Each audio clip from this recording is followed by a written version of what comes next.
안녕하세요. 타스 건축사무소의 김인환 건축사입니다. 오늘 제가 말씀드릴 주제는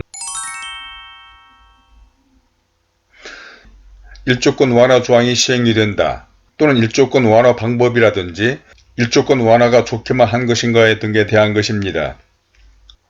국토부는 지난 9월 12일 1조 등의 확보를 위한 건축물의 높이 제한을 완화하는 내용의 건축법 시행령을 공포하면서 이를 즉시 시행한다고 밝혀 각 지방자치단체 건축조례의 개정 후에 건축허가 신청하는 경우부터 적용될 것 같은데, 과연 이와 같이 일조권이 완화가 되면 실제 건축을 하는데 얼마나 도움이 될 것인지와 특히 일조권을 완화받는 것이 모든 건축물에 유리하기만 할 것인지 등에 대해서 직접 임대인 기숙사나 상가주택 등에서 설계해보면서 느낀 바가 많아 오늘은 설계 실무자로서 실질적이고 보다 현실적인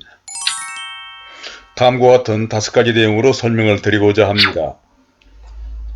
아무쪼록 이런 상가주택이나 임대인 기숙사 등 수익형 건물을 지으시려거나 이런 건물에 투자하시려는 분 또는 재테크와 부동산에 관심을 가신 분 등에게 도움이 되리라 생각하며 끝까지 보셔서 수익형 부동산의 건축이나 투자에 참고하시기를 바랍니다. 그럼 먼저 오늘 말씀을 시작하기 전에 혹시 지금 보유하고 계시거나 매입하고자 하시는 땅에 대한 기본계획, 즉 가설계를 해보시기를 원하시는 분이나 설계를 하시고 시공자를 선정하기 위하여 공사 견적을 받아보시기를 원하시는 분은 본 영상 아래에 있는 더보기에 적어둔 제 카페의 글을 보시고 설계상담 노트를 작성해서 이메일로 보내주시거나 설계된 도면을 이메일로 보내주시면 기본계획, 즉 가설계나 공사 견적을 해드리겠다는 말씀을 드리면서, 그럼 순서에 따라 첫 번째로 일조권 완화 내용과 시행 시기에 관한 것인데, 일조권이란 전용 주거지역이나 일반 주거지역에서 건축물을 건축하는 경우에 건축물의 각 부분을 정북 또는 정남 방향, 그러니까 기존 지역에서는 정북 방향으로, 일부 신도시 등 택지개발지구에서는 정남으로 인접 대지 경계선으로부터 일정 거리 이상 이격해서 건축을 해야 한다는 것으로, 이러한 이격거리가 이제까지는 높이 9m 이하인 부분은 1.5m 이상, 높이 9m를 초과하는 부분은 해당 건축물 각 부분 높이에 2분의 1 이상 이격해서 건축을 해야 한다는 것이었습니다. 그러니까 만약 이 도면과 같이 1층부터 3층까지 각 층 높이를 3m로 하는 경우에 9m가 되는 3층까지는 인접대지 경계선에서 정북이나 정남 방향으로 1.5m를 떨어뜨려서 건축을 해야 하고, 9m를 초과하는 부분, 그러니까 4층의 경우에 12m가 되는 부분인 이 부분은 12m의 2분의 1인 6m를 떨어뜨려 건축함으로써 이 건물과 같이 계단식의 건물이 되는 것입니다. 그런데 이러한 조항이 높이 9m 이하인 부분을 10m 이하로 변경한다는 것으로, 이제부터는 높이 10m 이하인 부분은 1.5m 이상, 높이 10m를 초과하는 부분은 해당 건축물 각 부분 높이의 2분의 1 이상 이격해서 건축을 해야 하는 것입니다. 그러면서 국토부는 이러한 내용을 지난 9월 12일 건축법 시행령 86조로 개정 공포하고 건축허가를 받게 되는 해당 지자체의 건축조례가 개정된 후에 건축허가 신청하는 경우부터 적용한다고 하였는데, 그러므로 실제 이 조항의 구체적 시행 시기는 지자체마다 다르긴 하겠지만 10월에서 금년 말까지는 곧바로 시행되리라 예상합니다. 다음은 두 번째로 일조권을 완화하는 이유에 관한 것인데,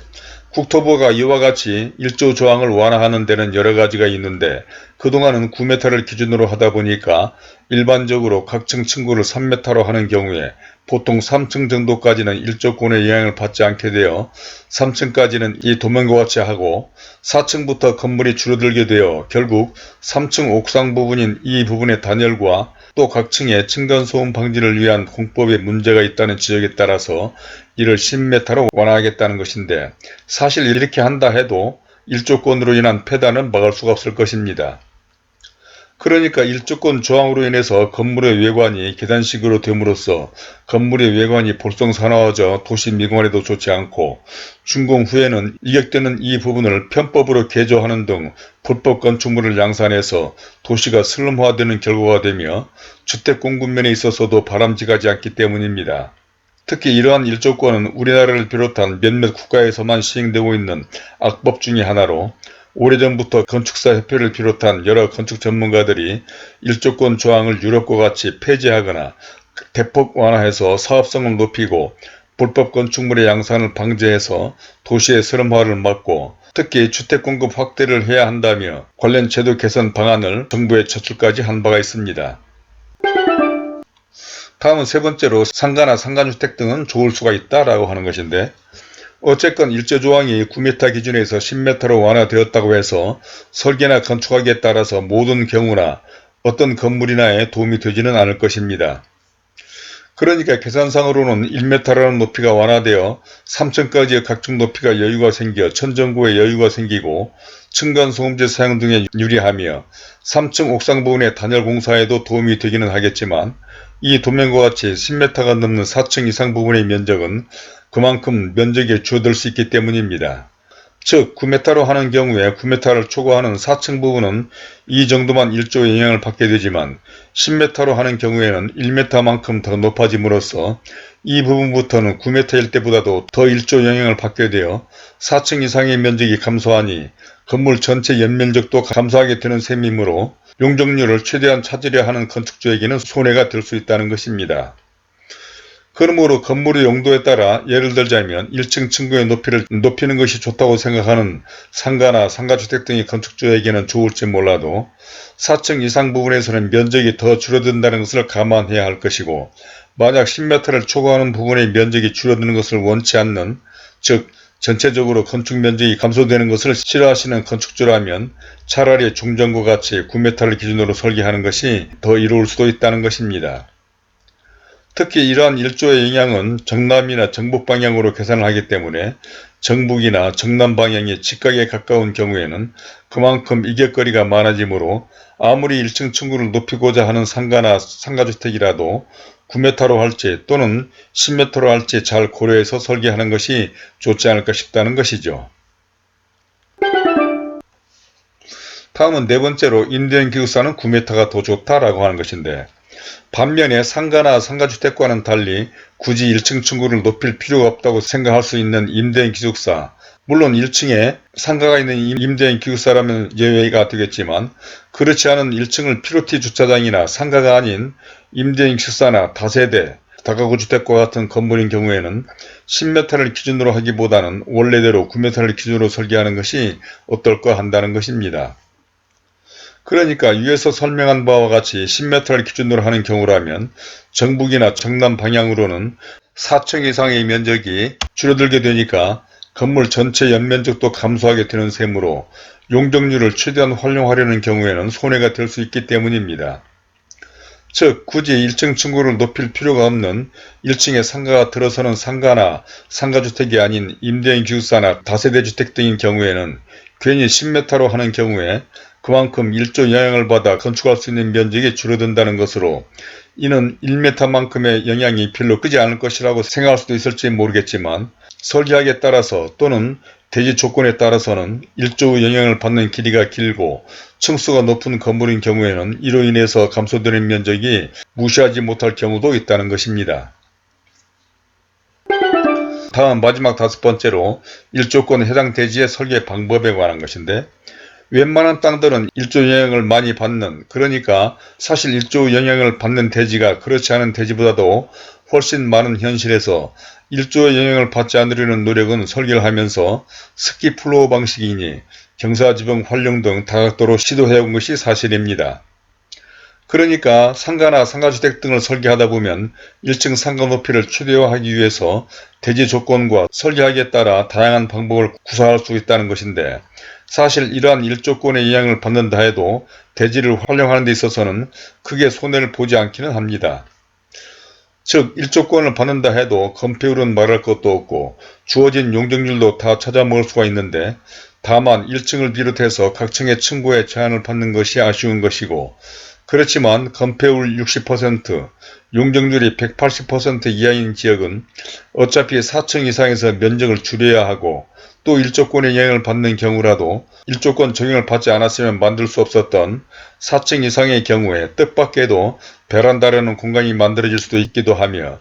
또 경우에 따라서는 건물의 외관도 변화를 줄 수 있는 장점도 있기 때문입니다. 따라서 어차피 지켜야만 할 법 조항 범위에서 대지 조건과 설계하기에 따라 또 다행히 10m라는 기준으로 완화된 것을 잘 활용해 보려는 지혜가 필요해 보입니다. 자, 지금까지 일조권 완화의 활용 방법 등에 대해서 첫 번째로 일조권 완화 내용과 그 시행 시기, 두 번째로는 일조권을 완화하는 이유, 세 번째로 상가나 상가주택 등은 좋을 수가 있다. 또 네 번째로는 임대인 기숙사 등은 9m가 더 좋을 수도 있다라고 하는 것이고, 마지막 다섯 번째로 일조권에 해당 대지의 설계 방법 등까지 말씀을 드려봤습니다. 건축물을 건축하기 위해서는 복잡하고 다양한 건축관련법과 규정을 준수해야 하는데 사실 이러한 내용들은 단순하지가 않습니다. 그러니까 위에서 오늘 설명드린 일조권에 관한 내용도 사실 일반적인 부분으로 말씀을 드린 것이고, 이는 대지의 조건, 대지의 형상, 그리고 일조권을 적용받는 정북이나 정남 방향의 각도에 따라 특히 건축을 하려고 하는 건축주와 설계자의 의도나 생각에 따라서 변수가 많아 단정적으로 설명드리기는 쉽지 않기 때문입니다. 그러므로 보다 구체적이고 실질적인 것은 직접 해당 대지를 설계해보고 검토해본 후 주어진 조건에서 최상의 안을 만드는 것이 설계와 건축 과정이라는 것을 말씀을 드리고, 그리고 이런 문제 등과 기타 다른 건축 등에 관해서도 좀 더 구체적인 상담이 필요하신 분들은 본 영상 아래 더보기에 적어둔 제 이메일과 전화로 연락을 주시기 바랍니다. 그러면 그런 데 대해서 성실하게 답변을 해드리도록 하겠고, 또한 위에서 말씀드린 것처럼 현재 소유하고 계신 필지에 대해서 본 영상 아래 더보기에 연결된 제 카페의 글을 보시고 설계상담 노트를 작성해 주시거나 설계된 도면을 보내주시는 분들에게는 기본계획 즉 가설계나 공사 견적을 해드리도록 하겠고, 구독과 좋아요를 눌러주신다면 본 채널에 관련된 다른 많은 참고 영상들을 보실 수도 있으며, 화면 왼쪽에 제가 추천하는 이 영상들도 꼭 참고해 보시길 바라면서 오늘은 이것으로 줄이도록 하겠습니다. 감사합니다.